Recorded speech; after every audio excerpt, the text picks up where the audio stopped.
নমস্কাৰ পুনৰ এটা নতুন ভিডিঅ'লৈ আপোনালোক সকলোকে স্বাগতম জনাইছো। আজি এই ভিডিঅ'ত আপোনালোকক বিএছএফৰ নতুন ৰিক্ৰুটমেণ্ট নটিফিকেশ্যনৰ বিষয়ে জনাম।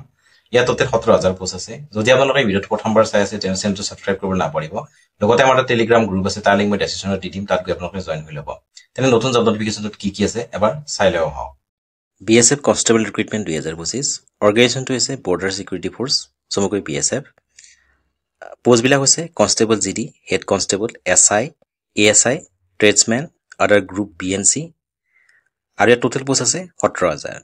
এপ্লাই মোডটো অনলাইন হ'ব আৰু অল ইণ্ডিয়া মেল ফিমেল দুয়োটাই আবেদন কৰিব পাৰিব। বিএছএফ কনষ্টেবল ৰিক্ৰুটমেণ্ট 2025 চেলাৰী ইয়াত আপোনালোকে 21,700 টকাৰ পৰা 69,100 টকালৈ প্ৰত্যেক মাহে দৰমহা লাভ কৰিব। কিমান দৰমহা লাভ কৰিব? 21,700 টকাৰ পৰা 69,100 টকালৈকে প্ৰত্যেক মাহে আপোনালোকে দৰমহা লাভ কৰিব।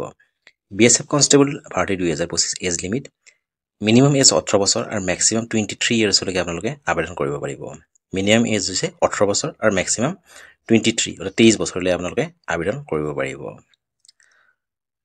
সিলেকশ্যন process: physical test, written exam, document verification, final merit list. প্ৰথমে ফিজিকেল টেষ্ট হ'ব, ইয়াৰ পিছত আপোনাৰ লিখিত পৰীক্ষাত অৱতীৰ্ণ হ'ব লাগিব, ইয়াৰ পিছত আপোনাৰ ডকুমেণ্ট ভেৰিফিকেশ্যন হ'ব, ইয়াৰ পিছত ফাইনেল মেৰিট লিষ্ট ওলাব। Physical standard test PST for male, পুৰুষৰ কাৰণে হাইটটো 165 চেণ্টিমিটাৰ হ'ব লাগিব আৰু ৱেইটটো এজ পাৰ মেডিকেল ষ্টেণ্ডাৰ্ড চেষ্ট 76 to 81. For female candidate, height to 157 centimeter হ'ব লাগিব, weight to as per medical standard, chest NA.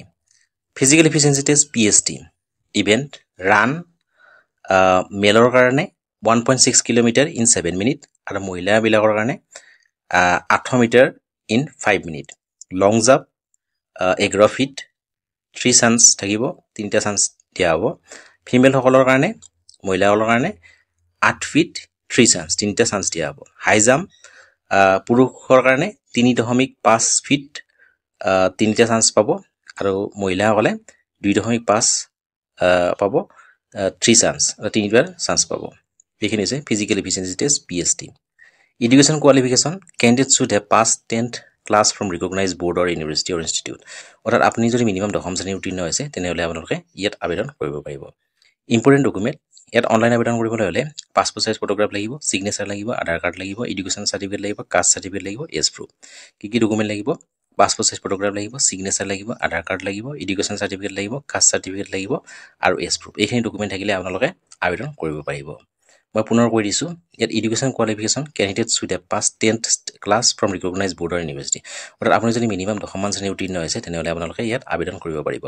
Physical efficiency টেষ্টত ইভেন ৰান মেল পুৰুষে 1.6 কিলোমিটাৰ ইন 7 মিনিট আৰু মহিলাসকলে 8 metre in 5 minute. Long jump 11 feet 3 chances, মহিলাসকলে 8 feet 3 chance. High জাম্পটো 3.5 feet 3 chance পুৰুষৰ কাৰণে আৰু মহিলাৰ কাৰণে 2.5 3 চান্সেছ। এইখিনি ফিজিকেল এফিচিয়েঞ্চি টেষ্ট। ইয়াৰ physical standard test PST for male, height 165 centimetre হ'ব লাগিব, weight as per medical standard, চেষ্ট 76 to 81। For female height 157 centimetre, weight as per medical standard, chest NA। Selection process: physical test হ'ব, written exam, document verification, ইয়াৰ পিছত আপোনালোকৰ final list merit list ওলাব। BSF constable ভাৰতী 2025 age limit ইয়াত minimum 18 বছৰলৈ আপোনালোকে আবেদন কৰিব পাৰিব আৰু মেক্সিমাম 30 বছৰলৈ আপোনালোকে আবেদন কৰিব পাৰিব। বিএছএফ কনষ্টেবল ৰিক্ৰুটমেণ্ট 2025 চেলাৰী ইয়াত আপোনালোকে 21,700 টকাৰ পৰা 69,100 টকালৈ প্ৰত্যেক মাহে দৰমহা লাভ কৰিব। কিমান দৰমহা লাভ কৰিব? 21,700 টকাৰ পৰা 69,100 টকালৈ প্ৰত্যেক মাহে দৰমহা লাভ কৰিব। ইয়াৰ পোষ্টবিলাকৰ নাম মই পুনৰ কৈ দিছোঁ: constable GD, head constable, SI, ASI, tradesmen, আদাৰ গ্ৰুপ BNC। ইয়াত টোটেল পোষ্ট আছে 17,000টা আৰু এপ্লাই মোডটো অনলাইন হ'ব। আহিলোঁ ইমানে, ধন্যবাদ।